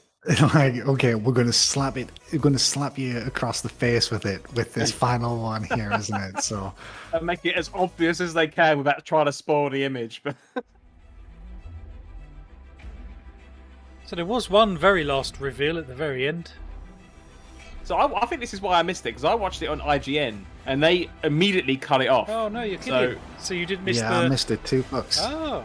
It came to this bit, and then the thanks for watching screen, and then that was it. It literally cut immediately to the IGN guy starting to speak about it. Well, you watch. Yeah, I did see it after the fact, but it's actually a really just fun, I think, trailer at the same time. Well, we did say we wanted it to happen. Yeah, because if you don't recognize it, this is actually the same trailer that they used to announce the Series X at the Game Awards. It's exactly the same trailer, essentially.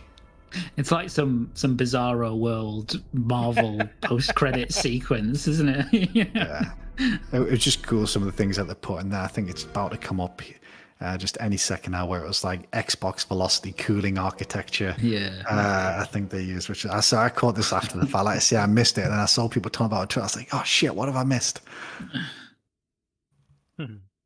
They say a price? No, I think it's just I think it's just this holiday. This thing's going to be hard to get a hold of. Yeah, I'm pretty sure. Yeah. So Xbox that was it, guys. Wow, what a showcase! I mean, I personally thought it was absolutely fantastic. There was so much content in there.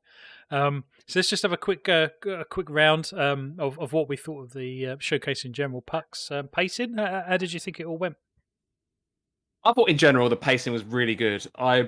I think, as again we've said it a number of times throughout the show, but I really liked how they had the initial opening sequence of Todd Howard, and then show Starfield, and then a bit of a break. They showed a second game, bit of a chat, and then after that, it was just game after game after game without any stopping. And I liked how at the beginning they also said, we're going to show you 30 titles, so preempting this is how many we're going to see. 27 to Game Pass as an immediate fact to shout out to everyone is, I thought was an incredible thing, because you think 27 games out of the 30 we're seeing, I'm going to be able to play just because I now have, because I have Game Pass. I thought that was such a great touch. And absolutely. yeah, as you say, the general pacing of everything, I thought, game after game. And I thought the general order of things is really good as well. To some degree, I maybe thought that the Forza 5 stuff was maybe a tad too long, but at the same time, I did like the amount of detail and technical detail they went into regarding the game, so I can't really complain at all. Really love the show. Yeah, I'm quite pleased they actually went into that level of detail because I think it was their big hitter for the show. Just graphically, it just looked fantastic. And like you say, we learned some little bits and bobs about how they've actually put the game together with those 12K shots and stuff. And they were saying like every frame updates differently. It's like, particularly with the weather and the lighting and stuff. It's like, wow, that's pretty cool. I think my only downside that I have regarding the show, not it is a negative at all, but it's probably the fact that there wasn't many things that I saw as being completely brand new. Like I kind of felt that for the most part, we were already aware of most of this stuff. Whereas in past E3s, there's usually a lot of content which is brand new and not seen before. But I don't think that's necessarily a bad thing because Xbox have kind of played a lot of their hand quite early on, right? So this was kind of to be expected at this point. Yeah, I completely agree. Scott, what did you make of it, mate? Yeah, I think I said at the top of the show, Flap. But genuinely think it's possibly. I mean, it's easy to think that this sort of straight after the show. We're only 2 hours out or something now, but it does. I do think it's Xbox's probably best E3 conference that I can remember, at least in some time. And that's despite the fact of the stuff that was missing from the show. I think the presentation was fantastic. I would like them to stick with this style of presentation. Let's go all the way back to May of last year and compare the two. I did actually really like the presentation style they chose for July show last year, and I think this was, again, better. I thought it was interesting that Phil Spencer barely had any presence at the show, and to be fair, there was barely any presence from anyone but the games. We briefly saw Todd, Pete, Sarah, and Bonnie and Joseph from 343 on the stage, and then with the exception of the developer from Horizon, there was barely any talk, and there was plenty of gameplay. The pacing was great, and the content was fantastic. I think, and like I say, I would say that was probably Microsoft's best E3 shown for some time, at least in as far back as I can remember at this moment in time. Yeah, I agree, and I almost think it had to be because like you say, they've spent $7+ billion on a huge acquisition, and the lineup that they've got coming is so fantastic that this was really the showcase that they needed to show part of that off. Obviously not all of it, but Luke, you mentioned a couple of times you thought this was probably the best, at least indie showcase that you've seen for a little while. Because I don't know, Indie Gamer agrees. The indie side of it was fantastic, but like Scott says, it was quite nice for them to just let the games do the talking. Yeah, definitely. I think I echo what people have said on pacing. Thought it was really well paced. Nothing went on for too long. I guess the longest thing was probably Horizon, but because that looked so good, you didn't actually mind seeing, more of it. And it's kind of what they always do for Horizon, right, in terms of reveals. So yeah, I think pacing, the format of the show, fantastic. Content was great. I'm not, going to sit here and say it was one of the best E3 shows ever, but it was definitely probably the best one Xbox have done for a long time.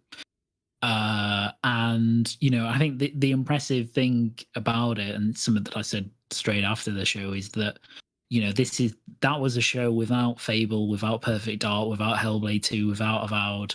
None of those games were here, right? Without games that haven't been announced yet, like In Exiles and Compulsions and that sort of thing. So Coalition stuff. So I think that's a testament to, one, the strength of Microsoft's first party now, which is phenomenal, that you can still have some great games being shown without any of those things. And two, really, the thing that kind of other than the indies, which looked amazing, but the thing that really nailed down this show as being a really good one was, again, the show of how great Game Pass is, right? And just the insane value that it continues to to deliver, and now it's matching that not only with more and more games, but also now with the really big games that we've been expecting. So Halo coming there this fall and Horizon as well. So I think I think it was really solid. I kind of there's some elements again. I think as we touched on Redfall, like could we have seen some gameplay for that? It's a year out, and that would have made that a bit better. A somewhat more of an it's still a little too much emphasis on CG stuff at times, but definitely better than the last showcase and that. So they're getting better at it, and I suspect by the time next year rolls around and they do this again, they'll be able to have a lot more gameplay reveals because games will have just naturally gone down further in the dev cycle. So, but yeah, like I didn't come out of that feeling like, oh, that was really weak. It was even though the bar has been set very low this E3, I will say that in terms of conferences, that was far and away the best conference or presentation so far. And there's only really Nintendo to follow it now. So in terms of big boys, so we'll see how that is as well. Yeah, it was quite interesting that Phil at the end kind of gave a nod to some of the games that were kind of not shown. So Forza Motorsport, Fable, Perfect Dark, Avowed, Elder Scrolls 6. There's still so many titles coming. I mean, it's crazy. But to be honest, the list goes on. So we've got, like you say, whatever the Coalition are working on. I'm guessing Gears 6. In Exile, Compulsion Games, but Hellblade 2 wasn't there. The Gunk wasn't there. I can't remember what it's called. The new Warhammer game. Crossfire X. No Indiana Jones. I mean, there's so many stuff. Yeah, so much stuff. Wolfenstein 3. Yeah, whatever id are doing next. Like that's not even touching on Ghostwire Tokyo and Deathloop that will come when their exclusivity deals are up. Because in the pre FanFest show, they kind of alluded to next year's E3, which I don't think comes as a surprise to anyone. But they've got so much left in the bag. Do you think there's going to be some big reveals for the Games Awards? What do you think the Xbox big reveal will be at the Games Awards? Because they seem to use that as a catalyst, don't they, to reveal big things? I think. I don't know if they're, as in, like a brand new thing we haven't seen, or just something that they're showing. Something that they're showing. I think maybe that will be the time that they will show a bit more of either Hellblade 2 or Fable. Absolutely agree. I think. I mean, Hellblade 2 would make sense in terms of timing. Because it's been there before and it's kind of a nod back to it. But I think they will use that for something like that. I don't think stuff like In Exile's game they will announce there or anything like that. But at least that's what I hope. I'd love for there just to be like a 5-minute gameplay demo of Hellblade 2. That would do it for me. They don't need to bring anything else. Just show something like Horizon 5 that really knocks your socks off in terms of kind of next genness, and I think Hellblade 2 is the closest game that they're going to get to that for now. So apart from Horizon 5. Yeah, absolutely. Well, Scott, I was going to ask actually. Do you think we do have Gamescom coming up? Andy's just mentioned that, but do you think there's still many more Xbox showcases to be delivered throughout the year? Do you think? Yeah, it's going to be interesting, isn't it? I honestly am kind of thinking the XO events might need to come back, maybe, because that'd be great. If you look at, we're talking about just all those games that they're going to have to show, but next year they're going to have all these other games that they didn't talk about this year, but they're going to have to show Starfield. They announced it or re-announced it or sort of revealed its release date, but we still don't know what that game plays like. So we've got games like that. Redfall, if that comes out in summer next E3, we're likely going to see more of that at E3. Contraband. So there's a lot of stuff that we've seen today that anyone's criticisms around CG is perfectly valid, but those are things that we're likely going to see next year. Outer Worlds 2, for example, they'll show up at next E3 on top of everything else that you guys have just mentioned: Perfect Dark, Fable, Hellblade, etc. So I'm wondering whether maybe this year or next year we might see the return of the XO events, and then we might see sort of a cadence of summer and fall. We'll see the E3 event and then maybe an XO event, and that'll allow them to spread it out, because obviously there was a jam-packed 90 minutes today, but there's still so much to go. I think for the Game Awards, I would maybe expect to see something new. So what have we seen? So there was Hellblade along with the Series X. There was Perfect Dark. So maybe the IO Interactive game that's rumored to be working on, this Fantasy Dragon game. I forgot about that. Maybe that'll be the game that we see at the Game Awards. I think it'll be something new. I don't think it'll be something that we haven't seen. I understand exactly where Luke's coming from, though. I would love to see Fable gameplay, but I don't think they'll use the Game Awards to show gameplay. I think they'll just use it to make an announcement, which will likely be some sort of CG trailer, similar to what they did, or maybe not CG, but maybe in-engine, I guess, in the way that they did for Hellblade, and then the CG trailer that they did for Perfect Dark. I think we'll see something more along those lines for something new, and then Fable will be saved for an XO or a E3 event. I think that's how I'd imagine it would go. So yeah, if this IO Interactive fantasy game is real, I think that's where we might see it.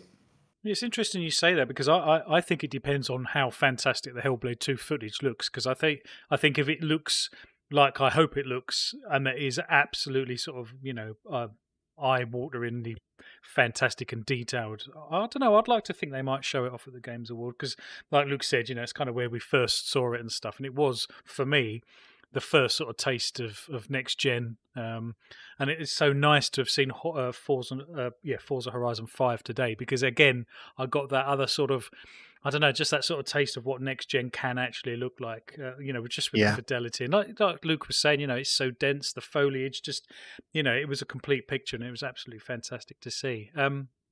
Pucks, still many stuff. Where's Crossfire X, do you think? I didn't think Crossfire X was that far off. So to not see it at E3 was quite a surprise to me.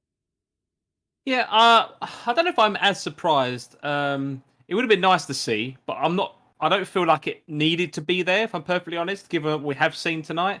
As what I've seen in the chat and what you guys have said already. I think we are expecting either at Gamescom, or maybe there's an XO event, or maybe some other Xbox event prior to the Games Awards in December. So, if anything, I would think, I'd like to believe that we will maybe see some more gameplay footage, or even maybe more details regarding its release later this year. I can't see any details being delayed until next year, because I just don't think it's.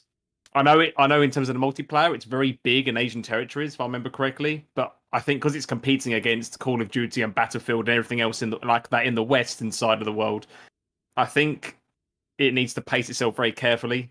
Otherwise, I feel like it could be one of those things that just kind of gets quickly buried under everything else being released, if you get what I mean.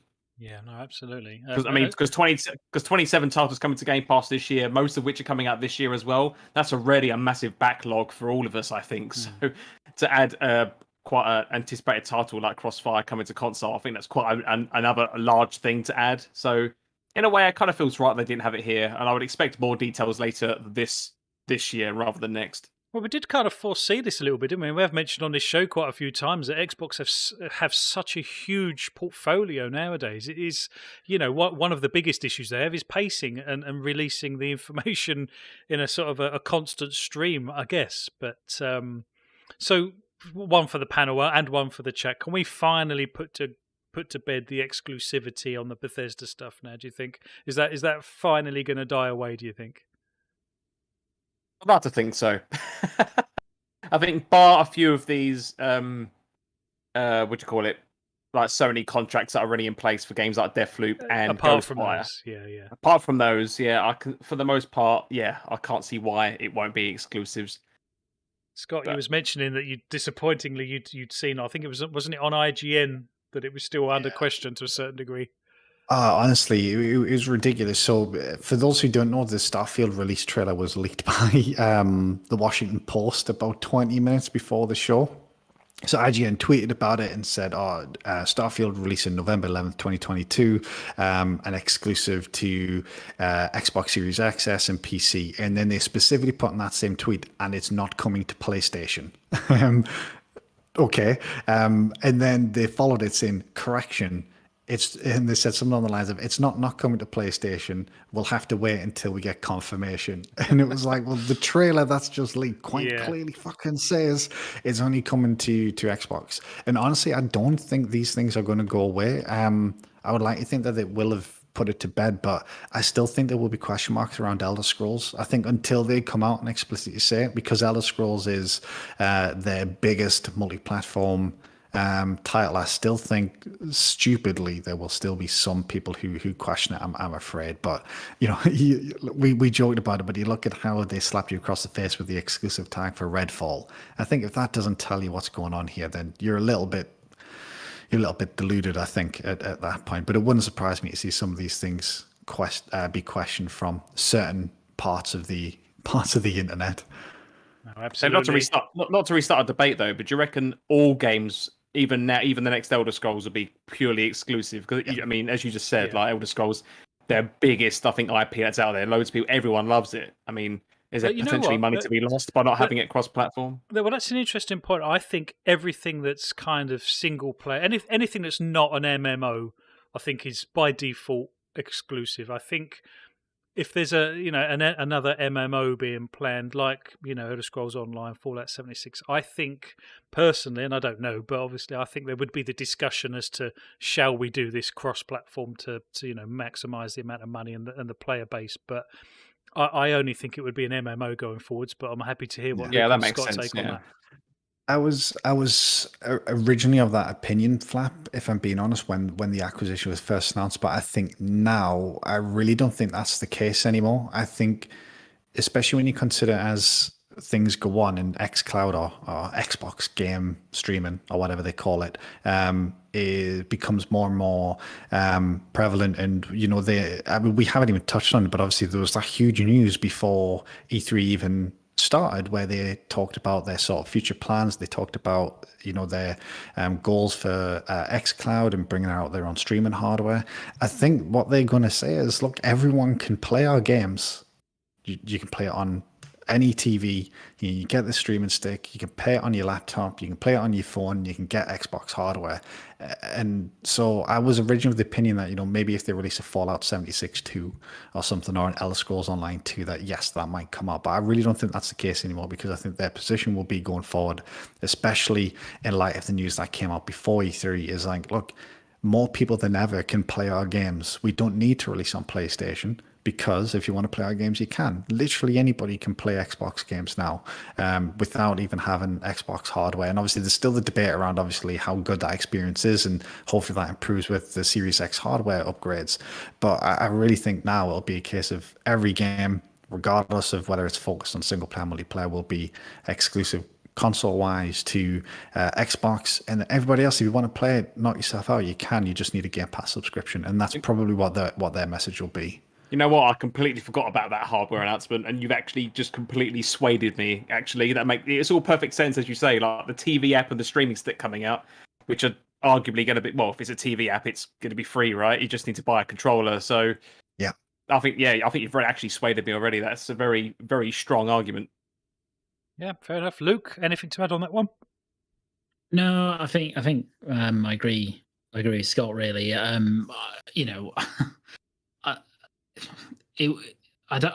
don't think they will look at bringing anything else to other platforms other than their ecosystem platforms. Even Elder Scrolls, right? Because I think even by the time Elder Scrolls comes out, Game Pass will have expanded massively in terms of user base, but there's probably very few games that could cause a massive upsurge in people coming to Game Pass, and I think Elder Scrolls is one of those. So why would you start putting it on other platforms at that point? It's one of the marquee titles in gaming in general, not just in Bethesda. So it just seems like it would be almost a waste of an opportunity for Microsoft if they were to then start introducing it on PlayStation, etc. I mean, it just doesn't make much sense, because I think the financial benefits of putting it on Game Pass and keeping it off PlayStation would probably outweigh the financial impact of putting it on PlayStation, right? I think they would do even better not having it on there and just making sure that people have to come into Game Pass to get it. So yeah, even if you think about like some of the MMO stuff, I mean, the legacy stuff clearly will be supported, like 76 and an ESO, which will go on for years and years and years. But beyond that point, if they ever release, a sequel to ESO, if that's feasible, would that be on? That might be on multiple platforms, but that's kind of the only case I could think of where they will probably do something, or they could do something like that. I think otherwise it's just get Game Pass and then you can play it on any one of these things.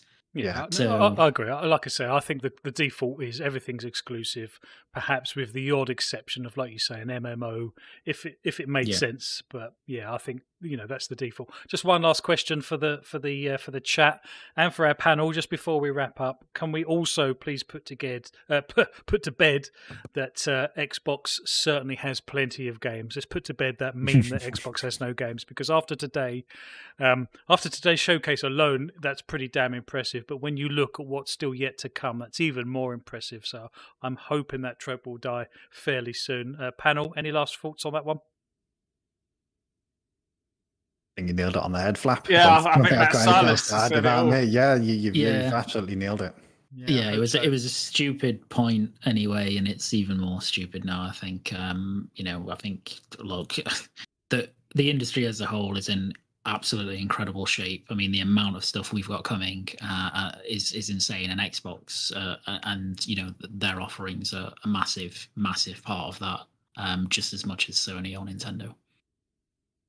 Yeah, I actually thought it was probably a valid argument at some point, and probably one of the things that's kind of forced Microsoft to be as aggressive as they ever get in the studios. But no, fantastic. Well, what a day today's been. Like I say, if you live in the UK, we've had glorious weather. England won the football, and we had the Xbox Bethesda showcase showing some fantastic games. And like I say, I'm actually just as, if not more, excited for the games they didn't show today as well, because we know what they've still got yet to show and what's left to come. All coming to Game Pass day one. Fantastic. My God, what a great time to be a gamer in general, but particularly Xbox at this moment in time. Panel, thank you very much for going through this with us. I hope you enjoyed it. It's been a great day. Puxley, what did you make of it? Yeah, wrapping up. Really love the show. Really love discussing it with you guys. And thank you all in the chat as well for being here, because I think we're all aware that every other podcast out there is doing the exact same thing we are, post reactions kind of thing, and going through it all and discussing our thoughts. So very, very much appreciate you guys tuning into our show to listen to our thoughts on this. So thank you all very much. I think after this, I'd like to believe that this is correct. I think all four of us are probably now going to go off to maybe catch up on the Square Enix stuff. And just as a heads up for those unaware, at 10:30, there is also the PC gaming show then taking place. Absolutely. So potentially some more news come in there as well, and lots of stuff to look forward to. And most of all, I'm looking forward to Tuesday now, as I believe Scott and Luke probably are also, to enjoy the Nintendo showcase. And I believe we'll be doing a show then as well, I believe, in the evening. Yep. Yet to be confirmed, I should say. But join us then as well, definitely, for our Nintendo reactions. Absolutely. Scott, Luke, again, thank you for being here, guys. Yeah, I mean, this is just the kickoff season, really, or kickoff session. E3 continues with some more fantastic showcases coming up, particularly Nintendo. I know you guys are particularly keen to do that, and like Puxley says, we'll be doing a Nintendo show Tuesday, hopefully. But Luke, Scott, thank you for being here, gents. Right, well, that kind of wraps up the show for today. My God, like I say, what a day today's been. Like I say, we will be doing more shows throughout the week. Nintendo, hopefully on Tuesday. Probably we have to move over to StreamYard for that one. OBS isn't so kind when we're sharing out the streaming duties. But from everyone on the panel, thank you for watching. Everyone in the chat, thank you for being with us, and we will see you on the next one.